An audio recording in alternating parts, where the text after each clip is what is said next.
I've seen enough. The Phoenix Mercury are currently down 32 to the Minnesota Lynx. They're going to fall to 2-8 on the season. It's over. They're done.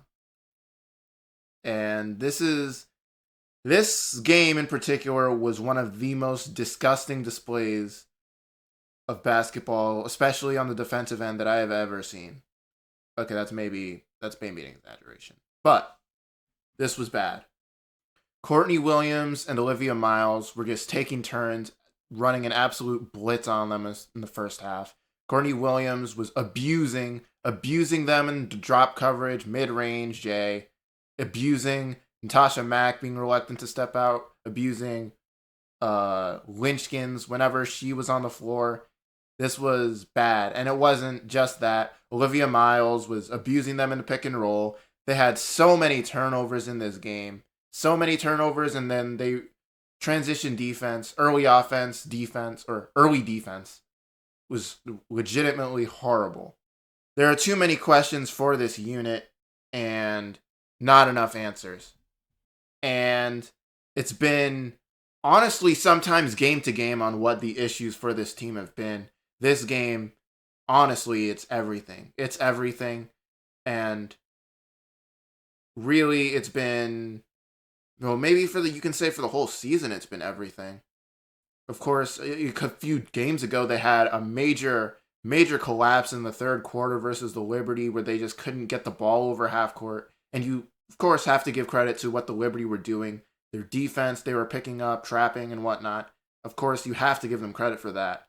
However, the Mercury also have to adjust. They have to bring the ball over half court. They need to come through, especially if I'm sure this is way below the expectations that they had set coming into this season and what a lot of people had for coming into this season. This is unacceptable. The Lynx did legitimately everything they wanted to. Early offense, good looks, pick and roll defense, Olivia Miles just going in. It's a layup line. Off-ball defense, players getting cuts, layup line. Olivia Miles finding the roller on the pick and rolls, layup line. It's just too much. It's too much for this defense to overcome. And they're just getting inside way, way too easily as they just got another turnover. This is crazy. I mean, none of the starters are in right now, but I think everything, the jury is out. Everything, everyone, we are all out on the Phoenix Mercury. And like I said, I think it probably does have to start out with the defense. The defense for the Mercury this year has been up and down. And so starting out with the defense, we saw game 2 onward, it would be really suspect because so game 2 versus the Valkyries, they give up 95 points. Then against the Lynx, they give up 88. Then they won against the Sky, 83. Then the Tempo, 98. Then the Sparks, 97. And then these 3 winnable games versus the Dream, the Liberty, and the Liberty again.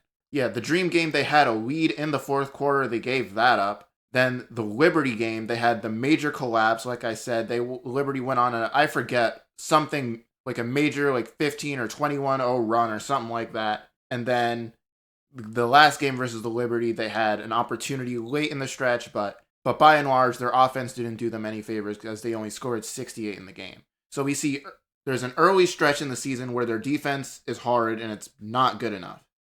Now we're seeing these last few games where now it's their offense that's really not coming together.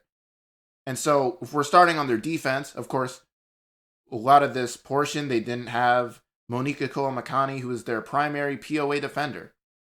This game, it did not matter. Even if we grant you that, that's one good defender on the perimeter. Natasha Mack is holding down the paint. This game, she did not hold down the paint. But it's just not good. It's not good enough. And we see some really good moments and stretches of games, but over the course of a full 40-minute game, they cannot get it done. They cannot lock in for a full 40. Duana Bonner started 6 games out of these 10 games so far this season at 28 minutes per, or 27 minutes per. She's not giving you defense.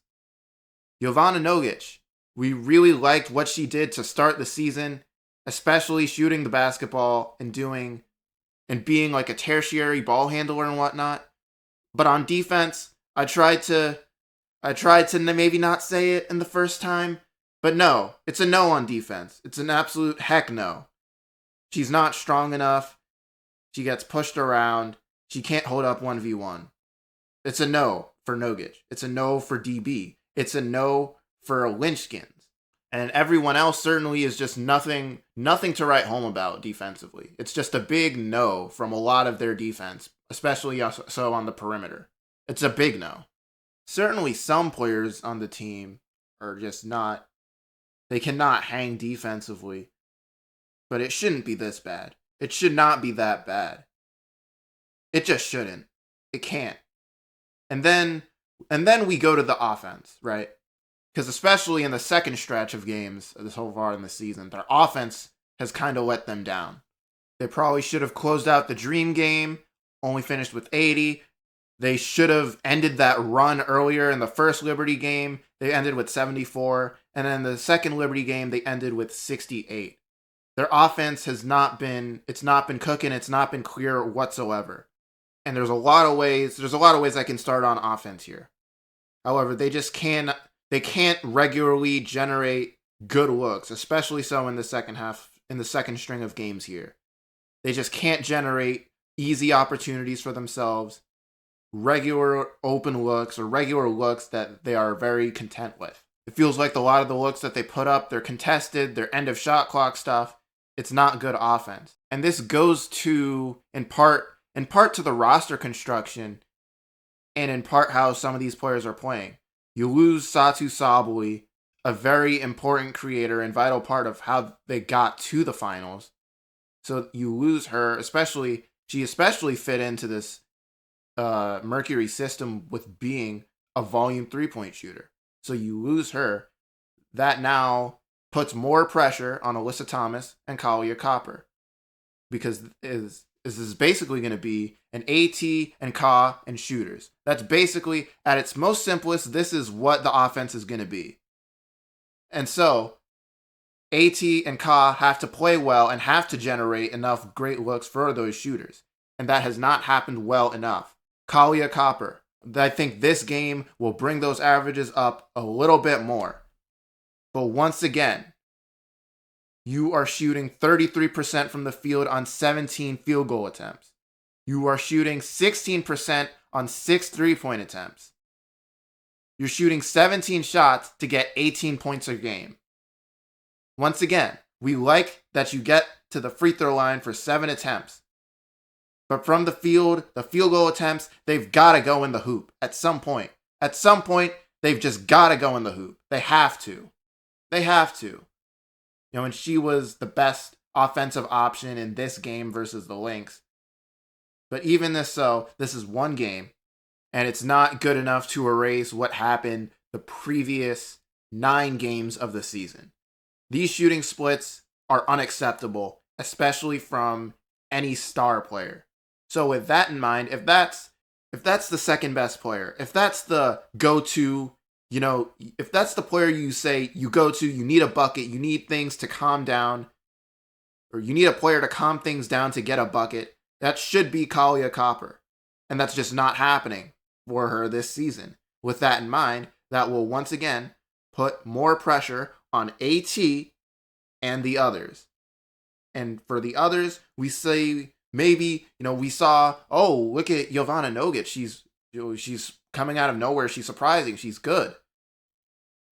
However, she's being challenged and maybe over-indexed with a bigger role needing to be put on her because Ka is not shooting that well and because we know the limitations of Alyssa Thomas as a scorer. So you need scoring, you need good creation juice from other players, and you're seeing those other players not be good enough to the challenge. And even if Nogic does have it going offensively, she's still bleeding quite a lot of value defensively as well. Duana Bonner is 38, started 6 games this season at 27 minutes a game, shooting 36% from the field and 17% from 3 on 4 attempts. That's not cutting it. That's not in any way good. If DeWanna Bonner needs to start 6 games for you in the Big 2-6, your team is probably not in a good spot. Maybe we should have seen that, because that's not good at all.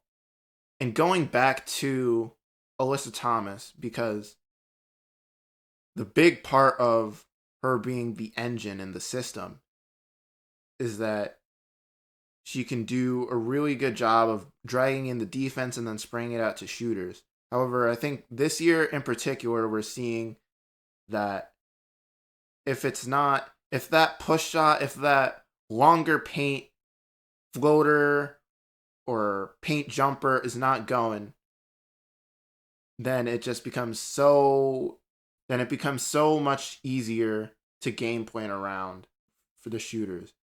If you're content to allow Alyssa Thomas to live 1v1 and not allow those advantages to be created for the shooters, if those shooters are not getting open looks, if those shooters are not getting uncontested or maybe very lightly contested threes, then we're seeing they cannot live up to the challenge. These others do not have enough juice to put the ball on the floor, to attack the basket, attack a closeout, play make for others at a high enough level.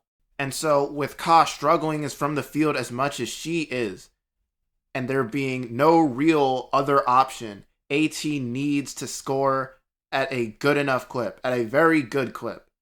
She needs to. She just has to. And we're seeing in the second stretch of games that it has not come through. And I think we're seeing that she does not have the consistency nor the ability to do it at a high enough level to lift this team past being apparently a bottom feeder. No, and AT has usually been kind of a lower volume, not crazy efficiency, just because all of her shots have to be twos and she misses quite a bit of free throws. But she's not an uber dynamic or versatile scorer enough to say, Alyssa Thomas, can you regularly have your scoring threat at a high enough level to where teams will worry about that, so that can open up to a higher degree your level of passing and playmaking. And it's not happening. If that push shot, if she can't make the paint non-restricted floater stuff, if that does not go in, that has such a huge domino effect on her ability as a scorer. And we saw it, especially in the game versus the Dream, where she had that floater game going. Against the Liberty, the first game with the Liberty, she was 4 for 9, low volume. Second game with the Liberty, she was 5 for 14. That team, if this is the roster that is around her, she needs to be better for that. She needs to put the ball in the hole better. She needs to. For what this team is asking for her, for what this team is asking of Kalia Copper, they both need to play at an extremely high level. And like I said, if AT is not creating good enough opportunities for the shooters, and they are dealing with more contested threes probably than they like, and they are role players, and you look at what this should be, AT surrounded by shooters, that means the shooters have to shoot the ball at a high level, and they have not been. The Mercury are shooting 24 threes a game on a little under 32%, which is currently 32% has them at 11th in the league out of these 15 teams. The fact of the matter is the creation is not at a high enough level. It's just not. And then, like I said, defensively, it looked better the last 2 games, but it's just not good enough. The Minnesota Lynx, they just did everything, every bit of offense that they did put them to death. They gave up 111 points in this game. 111. That's embarrassing. That's embarrassing in a regulation game. In a Commissioner's Cup game, the Commissioner's Cup being the start of some semblance of competitive basketball. For having the start of some amount of competitive basketball, and you give up 111 points, you only score 77. The Lynx had 67 at the half. They had 67 points at the half. And you had 67 in your second outing against the Liberty? That's embarrassing. This team falls to 2-8. They're tied for the worst record in the league with the Connecticut Sun. The Connecticut Sun, who did not have their best player for all but one of those games. This is embarrassing. They're done. They're finished. This season is cooked, and I don't know what the future holds for them going forward. Because AT is on a 3-year deal getting, I forget what her contract is, but it's a 3-year deal. I'm pretty sure it should be like some amount over $1 million. If no trades happen, I mean, there probably should be. So there probably should be some trade, because I don't think Alyssa Thomas wants to be on a team that is going to be a bottom feeder. I don't think Ka wants to be on a team that's going to be a bottom feeder. So I don't know what the front office is going to do. I don't know what the players will want. Either the trades are in order, or they're going to tough it out on one of the most underwhelming seasons of their careers.